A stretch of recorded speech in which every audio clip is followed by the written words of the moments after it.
We have been studying on how God wants us to be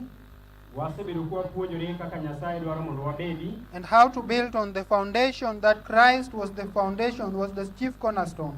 And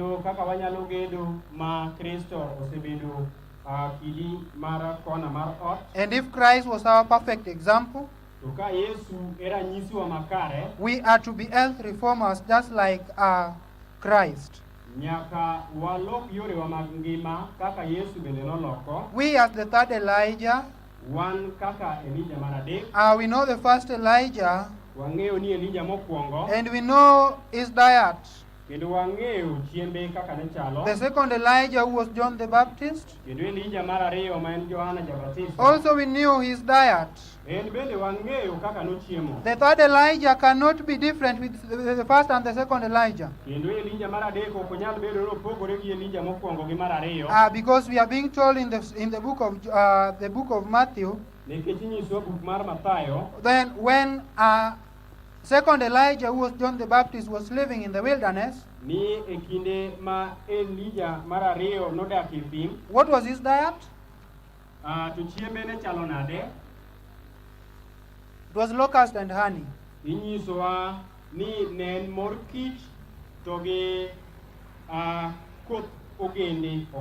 I thank you. It is not a locust, the animal or the insect that we know.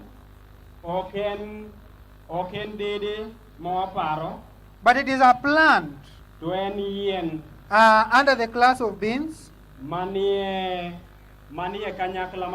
Now it is not an animal, just like people normally knows that it is a plant. Now it was a plant that was constitute the second Elijah's diet. We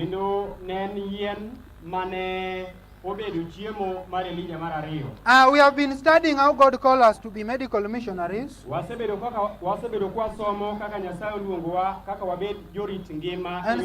And some of the injurious effects of the drugs. I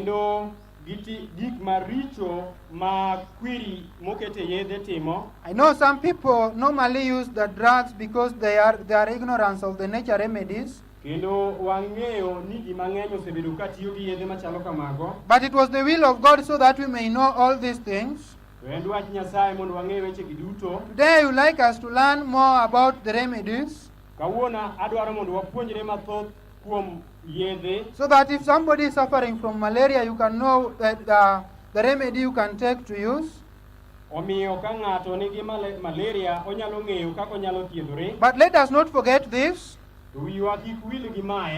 If the disease comes into our body, the cause must be ascertained. Wrong habits must be corrected. Today we can learn remedies. And if the wrong habits are not corrected, you will not see the change. Now it can be just like you are entertaining yourself, but you will not see any change. Sometimes you can see a change, but it will not go on forever. It will still be back into your body. That is why as medical missionaries, in every situation, when you meet a patient, the cause must be ascertained. Wrong habits must be corrected. Because sometimes you can waste your time handling a patient, but not ready now to correct the wrong habits. It is just a waste of time. And we are being advised, if there is such a patient, it is better. We are being told in the book of Selected Messages, book 2, page 295,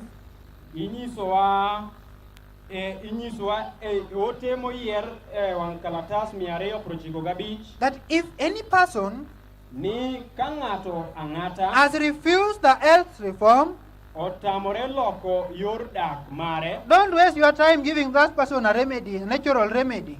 Kik iket kinde mar miye yath. You are wasting your time. Iketho kinde. We know we read our last lesson Wang'eyo ni ne wasomo e puonjruokwa mokalo that blood should not be constituted even in our diet. ni kata mana remo ok onego bed e chiembwa. I'm happy with this, what is written in the book of Child Guidance, page 383. Amor gi gimondiknwa e buk mara tayo jomatindo That among those who are waiting for the second coming of Christ, ni e jokanyakla marito duog Kristo, meat eating should eventually be done away with. Chamo ring'o onego gol oko e ngimagi. Flesh should not even be part of our table.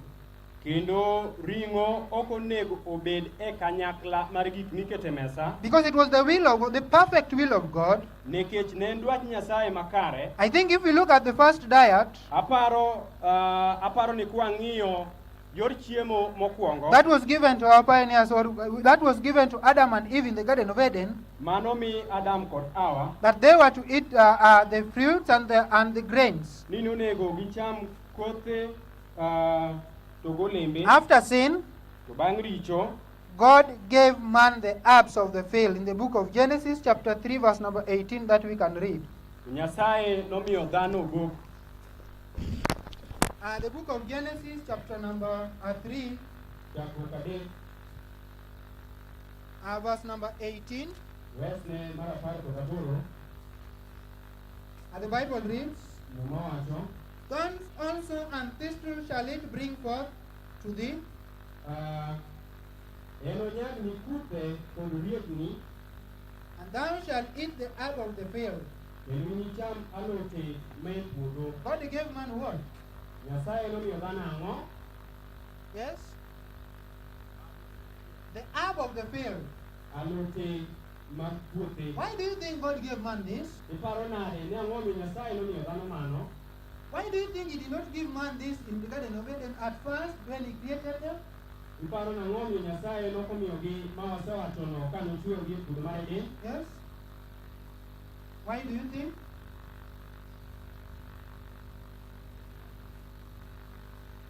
Yes?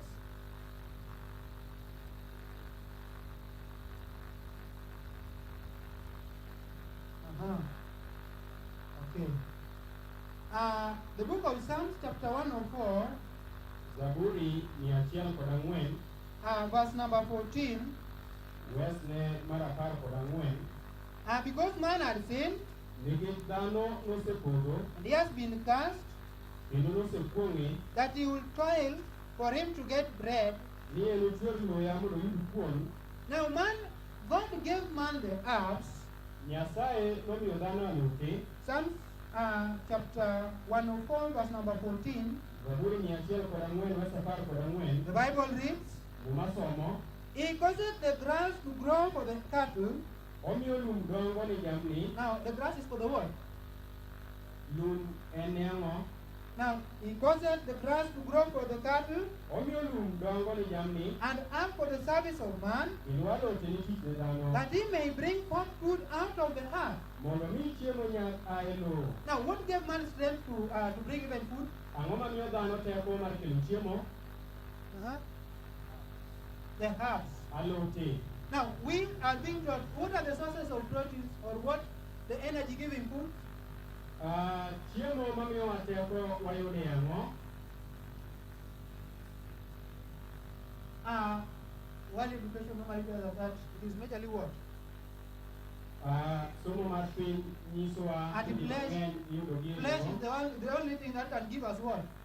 The protein, the energy, is it? Ni en mana ring'o kende mwanyalo But chamo. God is giving us a solution. God is giving us, this is the first remedy, or the first solution that God gave man to get energy was to use the herbs. Nyasaye miyowa tony kama dhano ne nyalo yude teko. Now, for you even to plant, even your vegetables, for you even to plant, to grow, to plow, you have to use the herbs. Omiyo mondo inyal pidho kendo kayo alote, nyaka icham alotego. Now, another thing, God gave man this because he had sinned. And sin comes into our body because of the transgression of the word. The disease comes into our body because of the transgression of the law. Now, what do you think God used so that we can have a remedy to heal our body?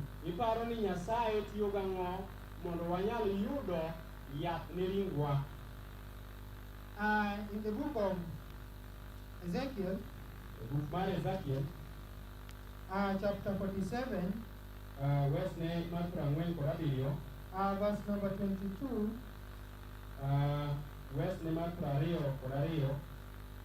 also in Revelation chapter 22, verse 2, this is the instruction from God.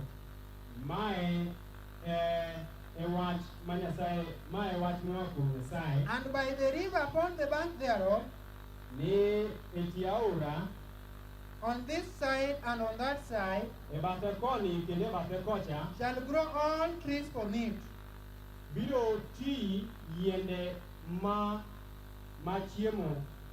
Whose leaves shall not fade, neither shall the fruit thereof be consumed. Neither shall the fruit thereof be consumed.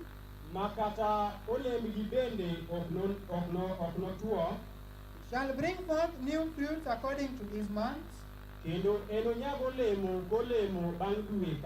Because their waters they issued out of the sanctuary. And the fruit thereof shall be for meat. And the leaf thereof for medicine. What will be the medicine? The leaves. Every fruit or every plant that bears fruit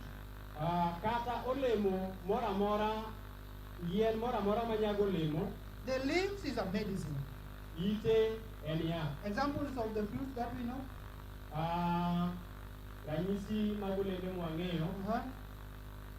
Avocado. Oranges. Machunga. Pineapple, mapera.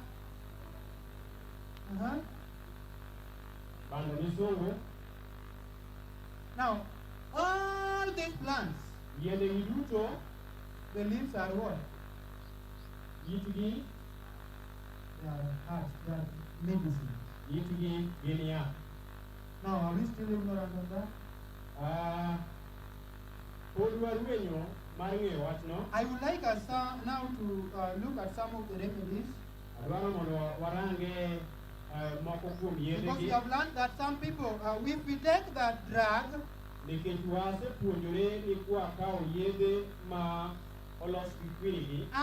burdens the liver, causes many diseases into our body. Diseases like kidney failures, high blood pressure, such things.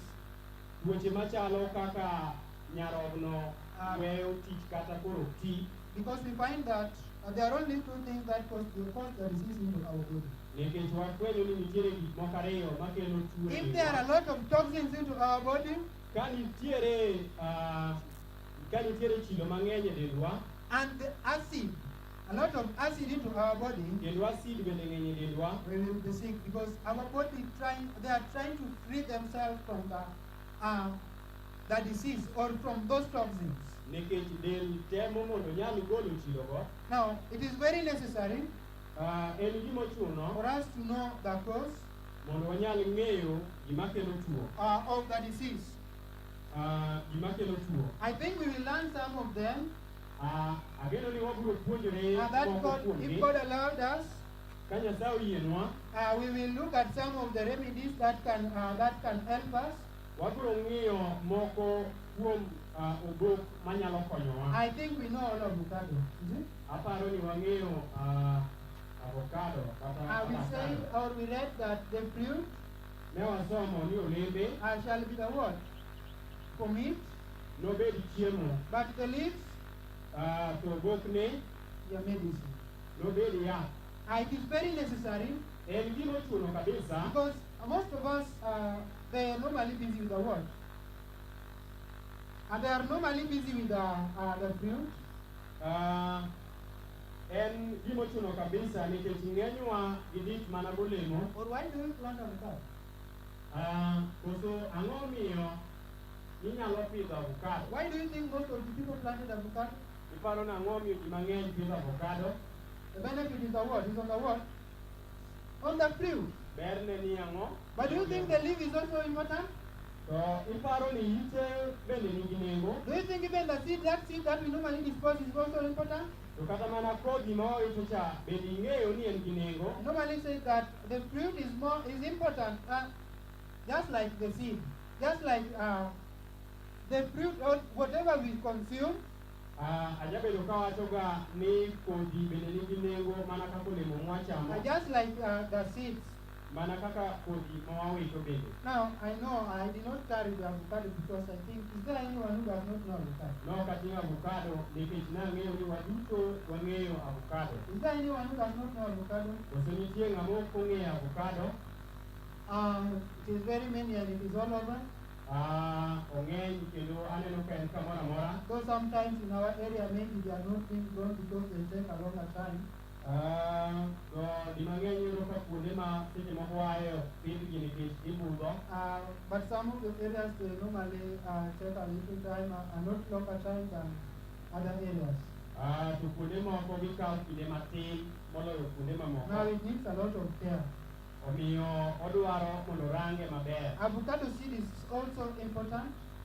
Koth avocado nigi nengo. Because if you grind it or if you grate it, Nikech king'inje, it is very necessary. En gima ochuno kabisa. If you use that powder, ming'injono kimoyo kendo irego it is very good mokeno, for the lowering of the cholesterol into the body.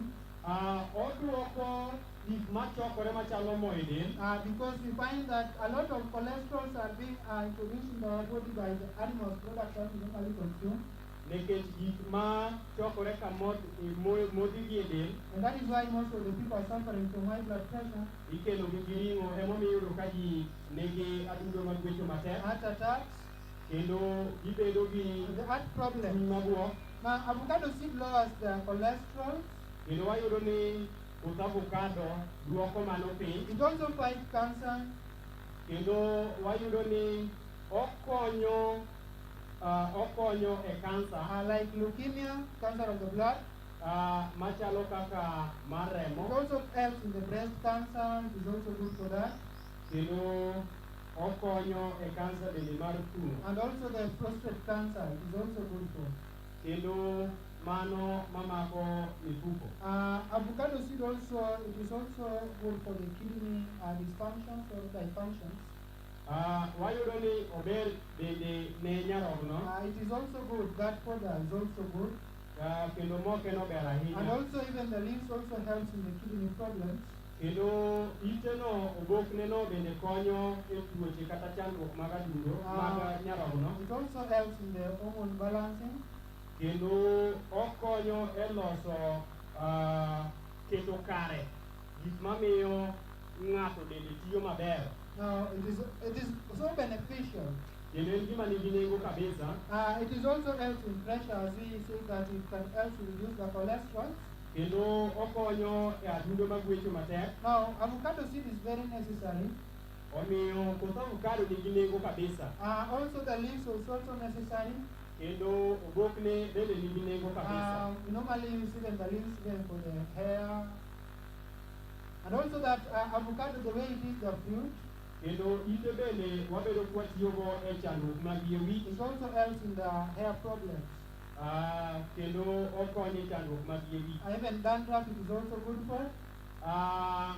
Kata wich ma othor achar bende okonyo. It is good and it is very necessary for us to use this powder Kendo en gima nigi nengo kwatiyo gi mokeno to help our body. mondo nyal konyo ringrewa. Is there any question? Bende nitiere penjo? Or somebody has anything to add concerning that? Koso nitiere ng'ama nigi medo kaluwore gi gima wawacho?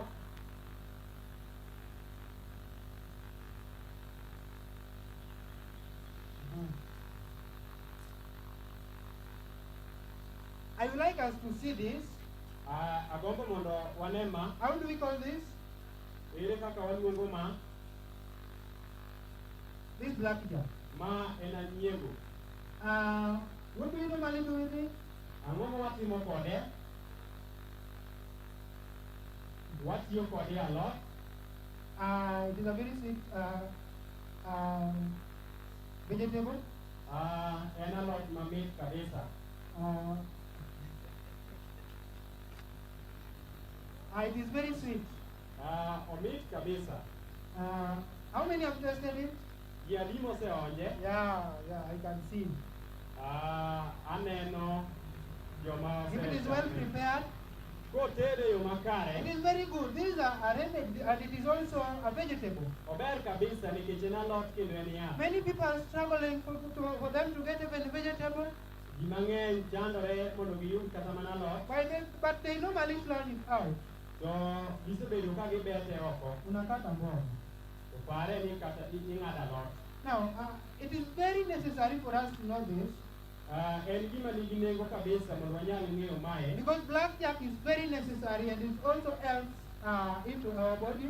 Nikech en gima konyo e ringwa kabisa. It normally helps in the wound, the fresh wounds. Okonyo kabisa e kama gimoro ogoyo kama adhola nitie. You take the leaves, the fresh wound, maybe when it is still, maybe blood is still flowing. Inyalo kawo ite sama kamoro ohinyore maremo chwere no. Then you can now squeeze it Inyalo diye. to that wound, and that water is very necessary, will stop that the blood.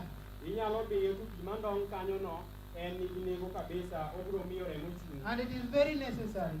En gima nigi nengo kabisa. The leaf powder also can be used, if used in large quantity, can help also in the kidney problem.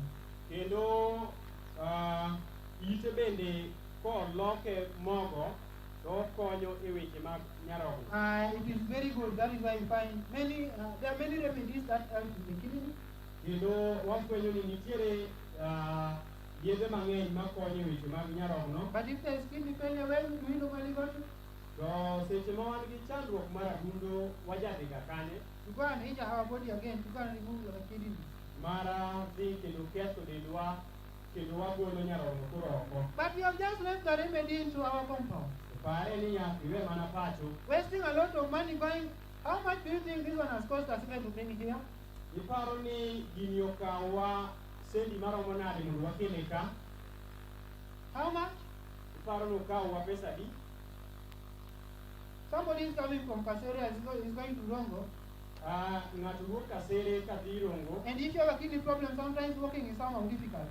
To ka in gi chandruok mar nyarogno to wuoth bende seche moko bedo gi chandruok. Wasting your money on transport. Iketho pesa e yor wuoth. Wasting your money on the drugs that always injure our body. Iketho pesa e yath madi mang'eny ketho ringruok. It is also necessary for the stomachache. Kendo wanwang'o ni ober kendo ne chandruok mag ich. And also on the headache. Kendo ne wich bar. You can use this, make a decoction. Inyalo swage tikete pi. Majorly the infusion, we normally use the leaves. Kendo e pi maliet wasebedo kwatiyo gi ite. Now it is very necessary to know how to use this. Kendo en gima nigi nengo mar ng'eyo kaka inyalo tiyo kode. For us to help us. Mondo onyal konyowa. I think last our previous lesson we learned about the Judaism. Aparo ni somo wa mokalo ne wapuonjore chandruok mowacho no. The Judaism, we get some of the remedies that can help. Wayudo yedhe ma wanyalo konyogo. Another remedy that can help in the Judaism is also the blackjack. Kendo tuo mane wawacho no anyiego nyalo konyo. And it is very necessary Kendo en gima nigi nengo kabisa for us to use this, because wasting a lot of money going and even misusing God's commandment by going to take a poisonous drugs. Kendo en gima ber kabisa nikech obiro ka sama wawuok kendo watiyo gi mwandu mag Jehova Nyasaye moko dhi kare. It's not good at all. Ok en gima ber kabisa. Maybe somebody has an hint or something that blackjack can help us to. Nitiere ng'ama nigi wach moro kuom anyiego. I know it also helps in the hearing. Wang'eyo ni okonyo bende e chandruok mar it. That water is also you can drop into the ear. Pino bende inyalo ndong'o e iti. It is also good for the limbs. Kendo ober bende ne pien dhok. It is also good for the mouth ulcers. Kendo ober bende ne adhola mabende dhok. Now, blackjack is an essential thing and it is very important thing. En gima nigi nengo kabisa. That is why God allowed it to be where we have. Emomiyo Nyasaye noyie mondo nyal ti kuonde ma wantie. For us to use it for our benefit. Mondo wanyal tiyo kode ne ber ne wan. Maybe somebody has something to add on that because we are learning together. Nikech wapuonjore kanyakla, ng'ato nyalo medo kuom anyiego.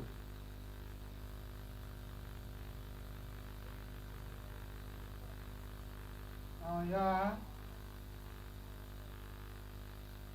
Ni anyiego nigi teko mar medo remo makedo gi tuoche del. Now, it is also necessary. En gima nigi nengo kabisa. That is the white blood cells. Mano remo makwar kit remo makedo gi tuoche. I was looking for something just within.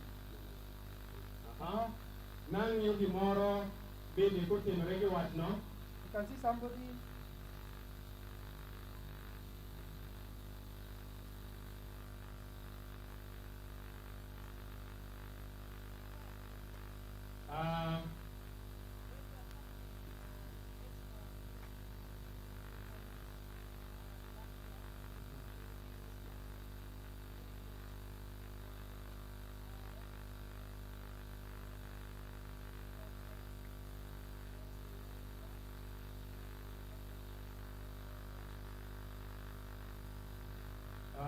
Owacho ni nosetemo kuom jotuo mane nigi chandruok mar nok mar remo, kendo ka jotuogo nodok ir laktar mondo nyal ng'iyo, to ne giyudo ka remo nomedore kabisa di.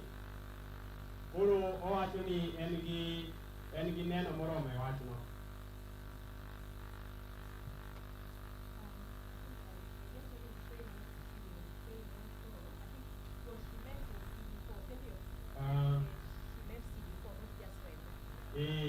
Gimowacho en CD4.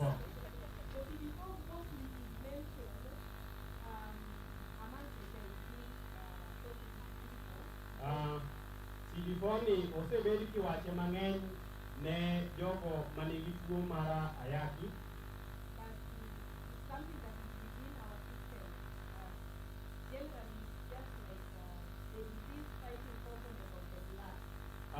To en kaka achiel kuom gik manie remo makelo tuo.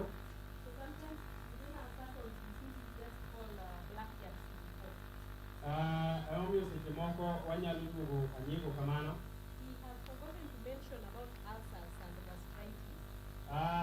Wiyo wil mar wacho tuo mar alsa to mowacho no.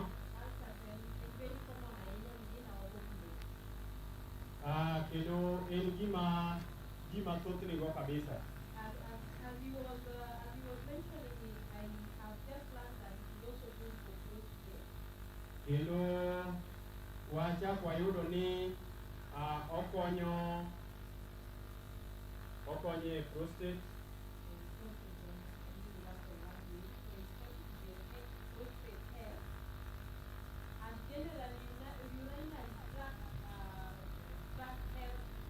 Kendo okonyo bende e loso kar dag lach. Kendo ber ne le kod dhano.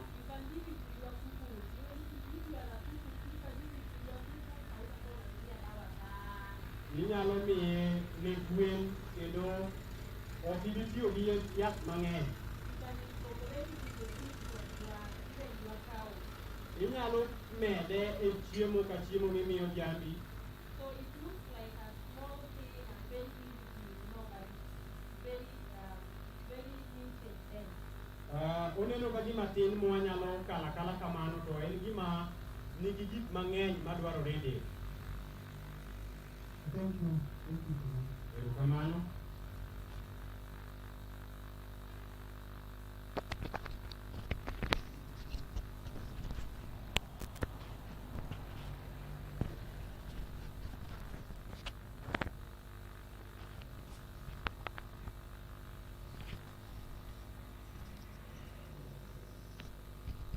I think we have heard of what blackjack and how it is important.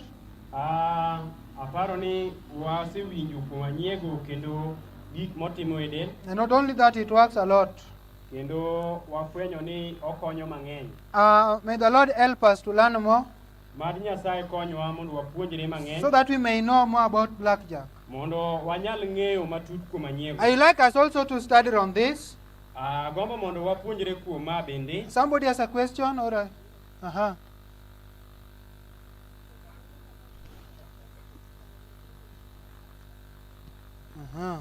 Uh-huh. When you use it as a vegetable, do you cook it alone or you mix it with other vegetables? You can mix it Inyalo kike. because it is somehow bitter, but not so bitter. Inyalo kike nikech otemo ka gima odwa bedo makech. You can use it with other vegetables. Inyalo kike kod alote mamoko. Yeah, but also you can take it the way it is, though it is somehow bitter.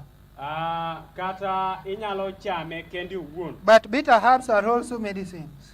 To gik matemo bedo makech bende gin yath. And now it is good. Koro ober. You can use it together with maybe mrenda, you can use it.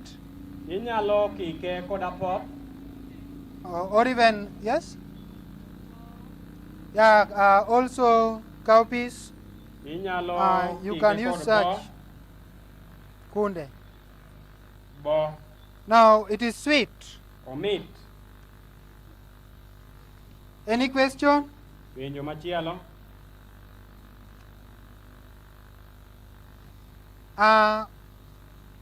Yes?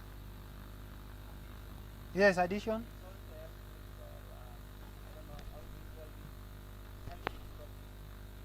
Yeah. Yeah. Thank you. Wacho ni okonyo bende e chungo remo machwer. Thank you for that. Erokamano. How many have seen this? Ji adi moseneno ma? How do we normally call it? Waluonge nang'o? Nyayado. This Kofisena, Ma en nyayado. it is called Kofisena or Nyayado in our local term. Iluonge ni nyayado kod dhowa. It is a very good remedy. En yath maber kabisa. And it helps. Our fathers or grandfathers, normally, they were using it.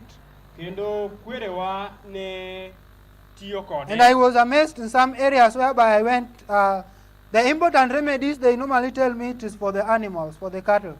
Kendo kuonde moko nadhi tinyisa ni di mang'eny itiyo kode e tuoche mag le. But it is very necessary To en gima ochuno for our health. ne ngimawa. Kofisena is very important. I think it grows in many of the areas, many parts of the country. Kendo ageno ni oti kuonde mang'eny e It pinywa normally ka. helps maybe in typhoid. Kendo okonyo e weche mag It is very powerful en gi teko for the typhoid. ne typhoid. It also helps in the malaria. Kendo konyo e malaria. It does not even cost much. Kendo en bende ok okawi pesa mathoth. Just besides the road here is where we plucked it. Kendo mane tie yo kanye moa kawe moro. And some people are suffering for the typhoid. Kendo ji mang'eny chandore ni tuo no. But there is a remedy just within their reach. To nitiere yath kama ginyalo kawe. It also helps in the diabetes. Kendo okonyo bende diabetes. Also in the throat problems. Kendo okonyo bende tuoche mag duol. You can use it and you can boil. Wanyalo tiyo kode ka wachwake pi. And we can gargle into our throat. Kendo wanyalo kwote. Now it also helps in that. Kendo okonyo e mano. A very powerful app that they work somehow the same is called Ongo'La. Kendo magitiyogo machal en mang'wana. I try to walk just within. Iluonge ni pamba, jomoko luonge ni okimi, jomoko luonge ni mang'wana. To natemo wuotho machiegni. Do we know that such? Do we know it? En gi nyinge mopogore opogore kaluwore gi kama ji nitie. I think God will allow us on our last lesson so that we may see some of them. Kendo Nyasaye koyienwa to wanang'iye. I thought it was just a common thing whereby we can just walk and see it. Aparo ni wanyalo wuotho to wanwang'e. Thank you for that. Aneno ka ng'among'eyo oseringo kendo ochode. It is very necessary. En gima nigi nengo kabisa. And it is there in most of the parts of the world, most of the part of the country it is there. Kendo Kenjwa ka entiere kuonde mang'eny. In our area, I think I saw it in the reason why it was called Mangwana. Aparo ni gweng'wa gimomiyo nochake ni mang'wana. Because on about 204, 205, there was a certain famine. I don't know. Nikech higa 2004 ne nitiere oro. Now, this is Ongo'La. Mae en pamba katokimi kata mang'wana. It is very necessary for our body. En gimochuno kabisa ne ringwa. And this is a very powerful remedy that can work even for itself, the way it is. Kendo en yath manigi teko monyalo tiyo kata kochung' kende. Without even mixing it with other remedies. Kata kok wakike gi yedhe mamoko. It is very powerful. En gima nigi teko kabisa. Even this is a painkiller. Kendo en gima kweyo rem. If you have pain, maybe somewhere is aching into your body, this is a painkiller. Kata kaka moro rami e dendi, en gima onyalo thiro rem. Also, it helps in the strong, long-standing or malaria.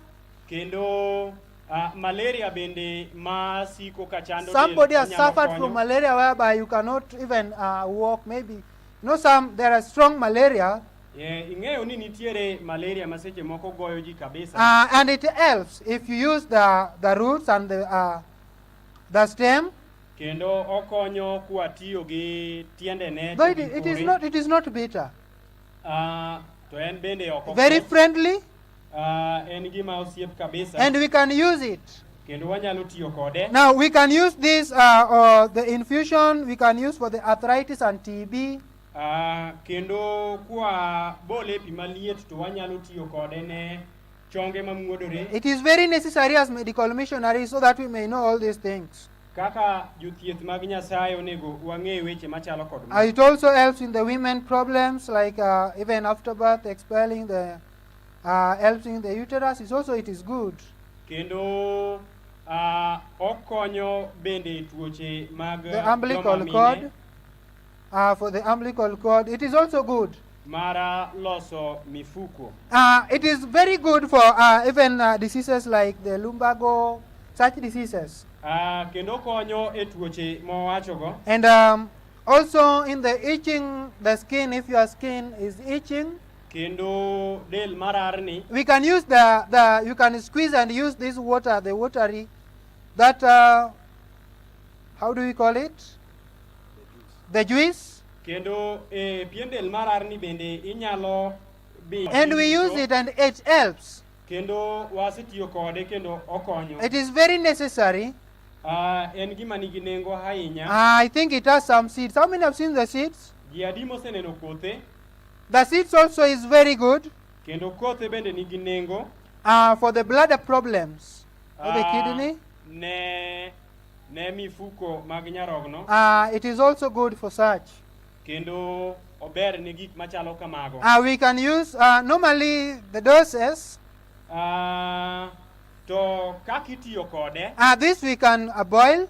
En wanyalo chwake. And it depends with the disease that you are suffering. Kendo luwore gi tuo machandi. But we know that if our immunity is very low, to kawang'eyo ni roteke mag dendwa ni piny, if we are using the natural remedies that God has given us, kwatiyo gi obok ma Nyasaye they will try to boost the immunity kendo gitemo chiero roteke mag so that they may work, they may fight the disease. mondo ginyal kedo kod tuo. Now it works very slow. They normally work for very slow, and that is why we normally use them until we see the change. Kendo en gima dhi chango dhi okang' kokang'. But I know they are very important and they are very necessary into our body. Kendo ang'eyo ni gin gik ma dwarore kabisa. And if we will use them, our body will be good. To ka wanati kodgi ngima wan And we will have strength. Kendo wanabed gi teko. And we will reach the many souls. Kendo wanachop kuom chunje mang'eny. Because God wants us to reach the souls, because many people are dying.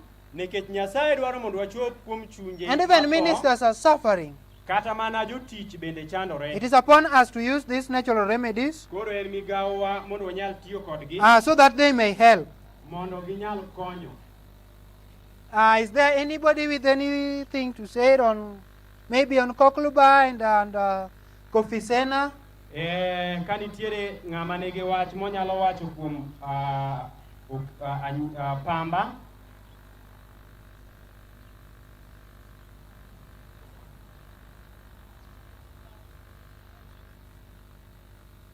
Yes? Owacho ni okonyo bende e luoko weche mag luoko nyarogno. That is Ongo'La. Mano pamba. Helps in the cleansing of the kidney. Okonyo e luoko kata duoko kare Now, nyarogno. we can boil and use that as a glass. Wanyalo chwake pi to wakete glass. But you cannot give maybe a month-year-old or a year-old child a glass. To nyathi ma pod tin ma jadweche. That is for an older person, whereby we quantify the glass. That is the how we normally use it. To glass wang'ado ga rieko ne joma donge ma mondo tigo. Now it depends with the age. Koro oluwore kod higa mar ng'ato. And that is how we normally use it. To kendo kamane kaka watiyo kode. There is another thing Nitiere gimachielo called the Tylosema. ma iluongo ni ombasa. How many knows Tylosema? Gi adi mong'eyo ombasa? Or it is also called creeping bauhinia. Kata michak iluongo gi dhok machielo ni ombasa. Creeping bauhinia. Ombasa. It is an international thing and it grows in many areas. En gima piny ngima. These the leaves. Ma ite. You can see there are some flowers. Kendo kirange malong'o tinyalo neno maua. We normally you can use the pods. Kendo en bende gi gima ting'o kodhi bende wanyalo tiyogo. The roots also is very necessary and is very essential. To tiende bende wanyalo tiyogo. We can use also the roots, the flowers, also even the leaves. Kendo maua kod ite kod tiende bende wanyalo tiyogo. And it is very good. Kendo en gima ber kabisa. The people who are coming from this area, they are blessed. Kendo joma e gweng'ni gin joma ogwedhi Because kabisa. if I walk along this area, it is all over. Nikech katemo wuotho matin e gweng'ni taneno ka en kamoro amora. But it is a very necessary thing. It is a very good thing. En gima ni kare kabisa. I normally question myself Di mang'eny apenjora that today ni kawuono we are building on the foundation, the strong foundation, which is the rock.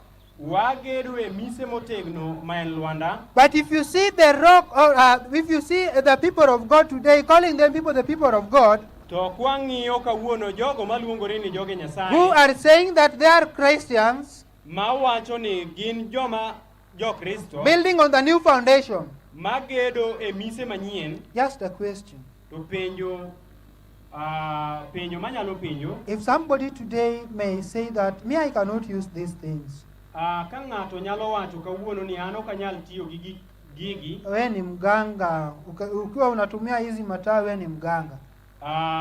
In ajuoga. You are a witchcraft. Kendo kitiyo gi gik ma kamagi a to in sorcerer, ajuoga. a sorcerer. In jakor. But why do you think our fathers, where were they going when they were sick? To iparo nade kwerewa kane tuo? Which hospitals were they taken to? Kar thieth mane maniterogie?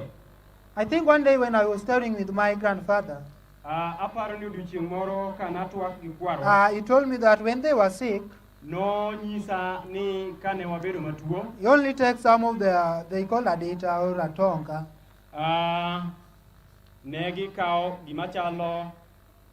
They were to take a basket. and a hoe. Kweru. Gi kwer. That is why they are just working and they are going to search for the remedies. Negi wuok kendo gidhi manyo obok. They come with and they boil that in a pot. To negi biro to gichwake ei agulu. Alafu wanafunika tu wenye wako wagonjwa wanafunika tu hapo. Basto negi fundo jomatuo kanyo. Was that good? Be mano ne nikare. Was there anyone who was even suffering from malaria by that time? Be nitiere After ukishafunikwa, do you suffer from other diseases? to kano se fundi bende The disease gone. chandruok gi tuoche mamoko. But why do you think people today are very ignorant on this? Tiparo nade gimomiyo kawuono ji onge ng'eyo. If you are using this, you are the sorcerer. Kitiyo gi magi tichalo ajuoga kata jakor. But the person who is using a chemical, To ng'ano matiyo gi who is a witchcraft, ma ajuoga cannot be seen as a witchcraft. ok nyal nene kaka ng'ama rach. Now, this thing is very necessary and it is good. Omiyo gini en gima nigi nengo kendo chuno. It helps in the blood cleansing. Kendo okonyo e luoko remo. We said that the disease, if we are sick, maybe there are many toxins into our body. Ne wawacho ni ka ng'ato tuo to en gi chilo mang'eny e del. And the acid is very high. It has very acid. His or her body is very acidity. Kendo dende bende koro otimo acid mang'eny. Now, this one helps in the cleansing of the blood. Kendo mae konyo e luoko remo. And it also helps in the pressure, the problems on the pressure, Kendo high blood pressure. Kendo oduoko adundo And it is magwecho very matek. necessary for even the nerves, opening the nerves. Kendo okonyo e ligepe kata ligepe mag del. It is good for the nerve systems. Kendo ober ne fuonde del makamago. Creeping bauhemia also helps in the anemia.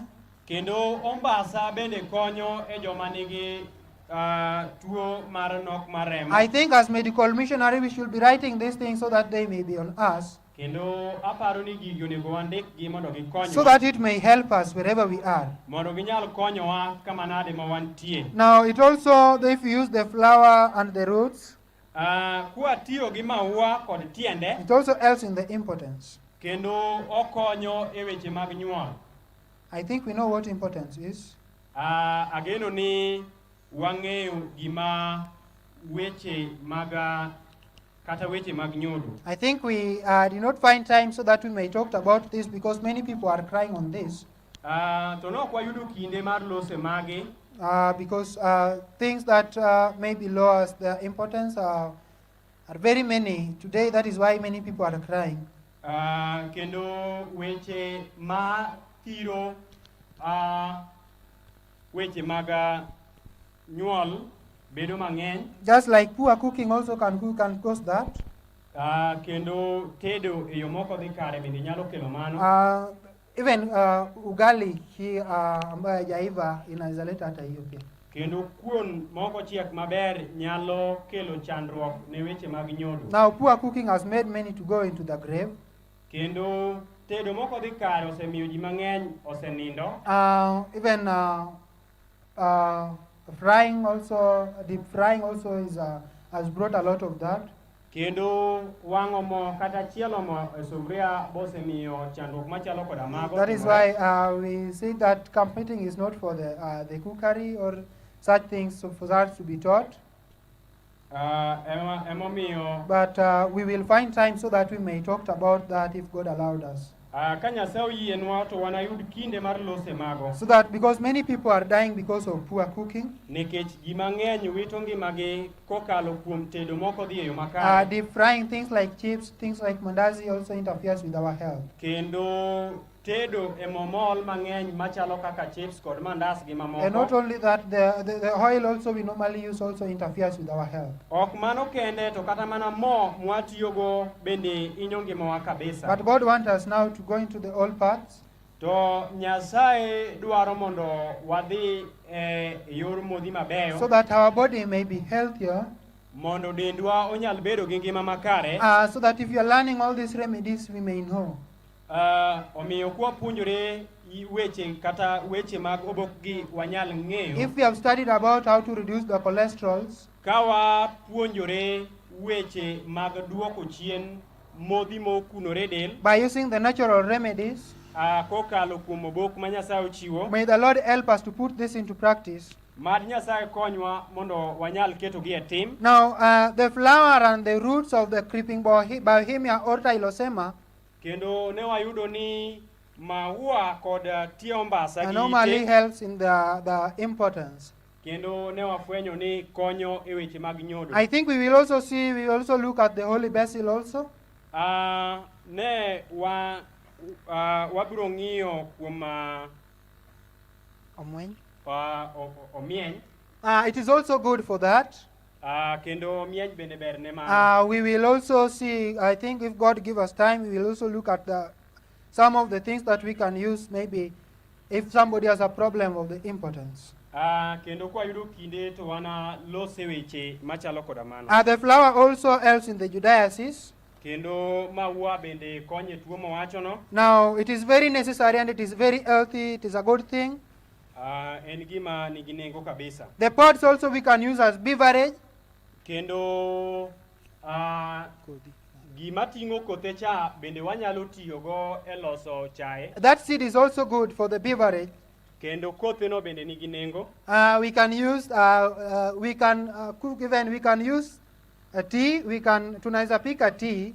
Wanyalo lose obed kaka chai mwamadho. Maybe the way we know we can use the soya tea, or then we use the pods or the seed. Mana kaka watiyo kod soya loso chae, en bende wanyalo tiyo kode mondo walos kode chai. It is good. Now creeping Bohemia is found. It is found in many areas.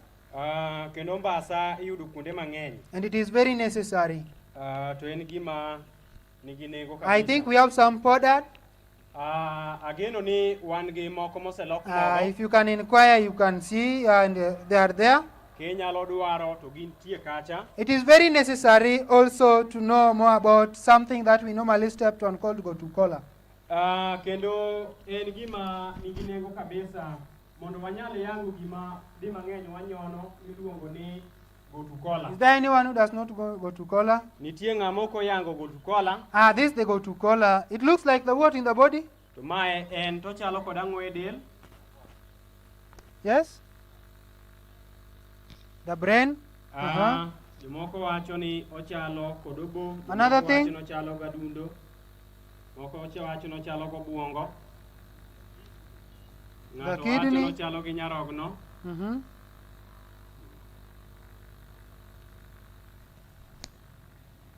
Before I go to Ongo'La, maybe somebody has any question concerning what we have studied?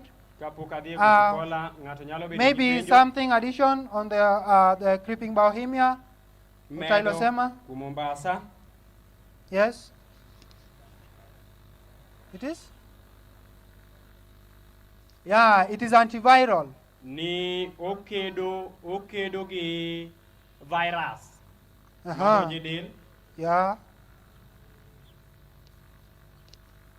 Any other thing? Wach machielo.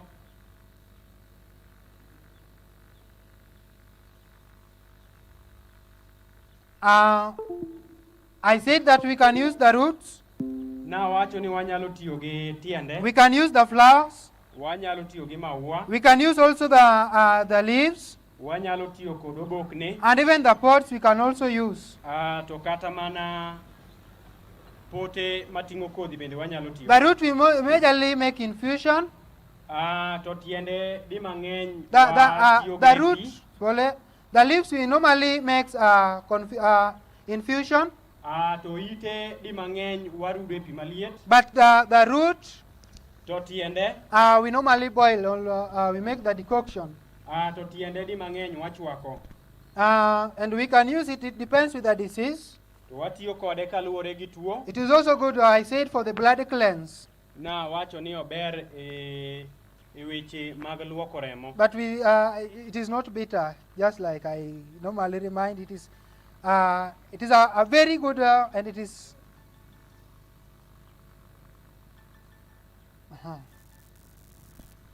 It is very good. Na wacho ni en gima nigi nengo. And we can apply that also. We use it to cleanse our blood. Kendo wanyalo tiyo kode mara luoko. To remove the toxins. Mar golo chilo. I would like us to look at Gotukola. Adwaro mondo warang kuom Gotukola. Gotukola is also good. Gotukola bende nigi nengo. We normally say that it is a women herb. Di mang'eny wawacho ni ober ne mine. But it is also good for the brain. Kendo ober bende ne obwongo. We know a lot of sugar interferes with our brain, is it? Kendo wang'eyo ni sukari mang'eny to ok ber n'obwongo. And majorly people, the problem like epilepsy, convulsion, majorly interferes with the transmitter, the brain. Kendo tuoche machalo kaka ndulme kata machalo kaka wich marundore. And we are being told in the book Councils on Food and Diet that sugar and milk eaten together kendo inyisowa e buk miluongo ni rieko mong'ade weche mag chiemo gi migago. Sugar eaten together is more injurious than even meat. Ni sukari moriw kod chak kocham kaachiel rach moloyo ring'o. But because they clog the system. Kendo githung'o fuonde mag del. Not that now meat is not bad. Ok ni ring'o rach. We normally say that God does not want us to eat the what? The blood, is it? Wasomo ni Nyasaye ok dwa ni wacham remo. Because when we are studying on this, we may know, because wherever you are, you should know the disease, and you should know the cause, and even how to combat that disease. Ni kama intie onego ing'e kendo yang gimokelo tuo kendo kaka tuo koro nyalo dhi. Being ignorant of that, maybe we won't help ourselves. Kendo koso bedo gi mano ok nokonywa. Now, things like Gotukola ends in the spinal cord injuries. Gik machalo kaka Gotukola konyo e chandruok mag lumbru. We can steam, and if you are steaming, you have to lazima to cover. We have to cover the sufuria or whatever we are using. Kendo wanyalo kete much mach kwa ume. And it also helps in the spinal cord injuries. Kendo okonyo e hinyruok mag It also helps in the flow of the blood. Kendo okonyo e ringo mar remo. Into the body, promotes the flow of the blood into the body. Okonyo kata obero ringo mar remo e ligepe mag del. It also prevents the thrombosis, that is the blood clot. Kendo okonyo e leche makuot kabiro kuom gudruok mar remo. Now it also helps because it helps in the flowing of the blood. Nekech okonyo kata obero e ringo mar remo. It also helps in the stomach ulcers. Kendo okonyo e ulcer kata adhola manie ich. Because ulcers, we know it is the wound that is in the stomach or even in the small intestine. Nekech wang'eyo ni adhola mabede ich en tuo mabiro. Now it also helps in the cancer issues, in the ulcers issues. Kendo okonyo e weche mag ulcer. Also regulate the blood pressure. Kendo orango airititi mar remo. Also helps in the epilepsy. Kendo okonyo bende e tuoche mag ndulme. And even convulsion. Kata tuoche mag wich marundore. Now, may the Lord help us. Mad Nyasaye konywa. There are many things that we could have learned. To nitiere gik mathoth made wapuonjore so that we may know how our body works and what is needed for us to help our body to remove the toxins mondo wanyal ng'eyo kaka dendwa tiyo and yo lowers makare, the acidity into our body. kendo duoko piny kar romb kwiri kata acid manie dendwa. There are many things that are normally within our reach, To nitiere gik mang'eny manie alwora marwa, but we normally despise them. to wasebedo kwathinogi. I will not go without mentioning this. Ok anadhi mok awuoyo kuom ma. How do we call this? To ere kaka waluonge? Yes? Send a tweet. This is called Sena. Ng'ato wacho ni iluonge ni senetwit. Sena tweet hiyo ni kikale. Kaka wacho no. Now, it is good. This is called Robino. I don't know. It depends with where you are. Oluwore gi kama intie kuonde moko. I don't know within here. I don't know how we normally call it. Uta kia ni uluonge nang'o. Naomi gini luonge no bino. It is also necessary because this is what I said, we can use it in low enema. Wanyalo tiyo kode e yath ma iketo e nyambich maduong' mogik. And it helps in amoeba cases. Kendo okonyo weche mag amoeba. It also helps in the cleansing of the colon. Kendo okonyo e luoko nyambich. Because the disease begins from there in our body. Majorly it is from the colon. Nikech kanyo e kama chandruok kata chandruok mar del. There are two sensitive organs that we normally we have to cleanse first in our body. Nitiere fuondewa mag del ariyo ma winjo gik moko piyo ahinya. Now, liver and the colon we have to cleanse because they are very sensitive first when we are beginning the treatment. Obo koda colon gin gik ma sensitive. Now, Sena is very necessary and it helps in the cleansing of the colon. Kendo owino kwa tiyo go to dhi konyo luoke. It also helps in the problems on the skin disease. Kendo okonyo bende e tuoche mag pien del. You use the powder. To watiyo kod mose loko. Unaweza kanda hata na mafuta, then you use that now you paka. Unapaka tu kwa nini? Kwa ngozi, it is good. Inyalo duale gi mo basto iwire. And it's also because we said that we cannot clean the tank, we cannot clean the pipe before we clean the tank, is it? Nikech no wacho ni ok inyal luoko tangi koki iluoko otogoro. We cannot clean the pipe before we clean the tank. Ok wanyal chako luoko pipe kok waluoko tangi. Now we need to cleanse first the tank. Kendo onegore wachak gi tangi. And now we clean now the pipe. Koka wadhiye e pipe. If the problem is on the skin, to ka chandruok nie e pien del, begin from the source which is inside. Chak gi kar chakruok manie i del. Then you come now to the outer part. Koki bi e mani oko. Then it will help. Basto obiro konyo.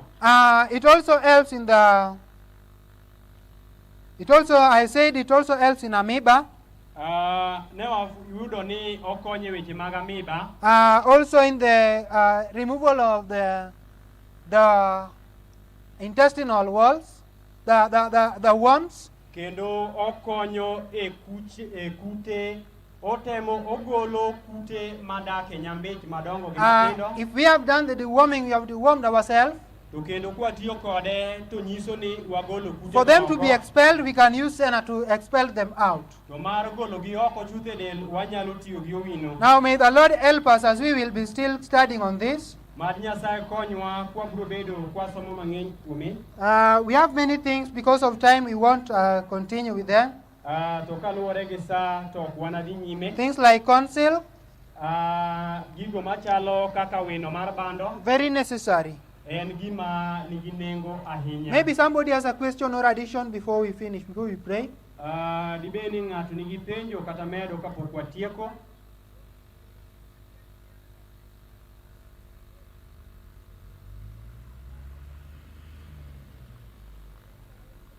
Okay. May the Lord help us as we are studying on this. Mad Nyasaye konywa kwasomo ewi ma. Because if we now, we are not now using the drugs, Nekech kakoro kwati gi kwiri, we need to give a solution to this. nyaka wayuda yo makoro nyalo konyo ma. Because if we are sick, Nekech kwabedo matuo, we need to find how we can free our body. Nyaka wayud yo mwanyalo konyo godo del. May the Lord help us to know this. Mad Nyasaye konywa mondo wang'e ma. And where we are heading to, To kama wachomo, we should have a knowledge on this. onego wabed gi ng'eyo kuom ma. Because this is the right time and we should reach people. Nekech ma e bat korachwich mwachopogo ne ji. Not that now you are going now to use it as your own benefit. Ok ni koro itiyo kode kagima koro kelo ni yuto. That's like the ministers of Christ. To mana kaka jotich Kristo, We should continue and we should be co-workers with him to onego wabed jotich kaachiel kode. by bringing the sin-sick soul to him, Mar kelo jogo moketho matuo ire, because people are sick physically and spiritually. kendo nekech ji tuo kiringruok kendo kiroho. May the Lord help us Mad Nyasaye konywa in Jesus' name. e nying Yesu Kristo. May we find time and pray. We can kneel. Wayud kinde mar wachong piny kendo lemo. Walemo. Wuonwa kendo Jehova Nyasaye modak e polo malo. Wagoyo ni erokamano nikech ing'won kendo iber. Ihierowa nikech wan nyithindi. Erokamano kuom wuoyo kodwa e weche mag ngima. Omiyo thuolo ni jaduong' wakwayi mondo mi inyal wenwa kethowa. Miwa teko mar richo. Mad weche mwapuonjore kokalo kuom ngima onyal siko e pachwa. Kendo kwayowa kendo gombo mar chunywa ni wechegi onyal puonjo chunywa chuth ka tuo mar kiroho manie ngima onyal chango.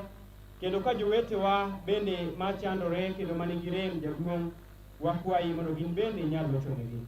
Mad weche ma wawinjogi onyal ipowa chuth. Kendo kwa bro donjo e migawo machielo, wakawo migawono wakete lweti. Telnwa kaka Nyasacho nikech wageno kuomi, walamo e nying Yesu Kristo ma Jawar. Amen.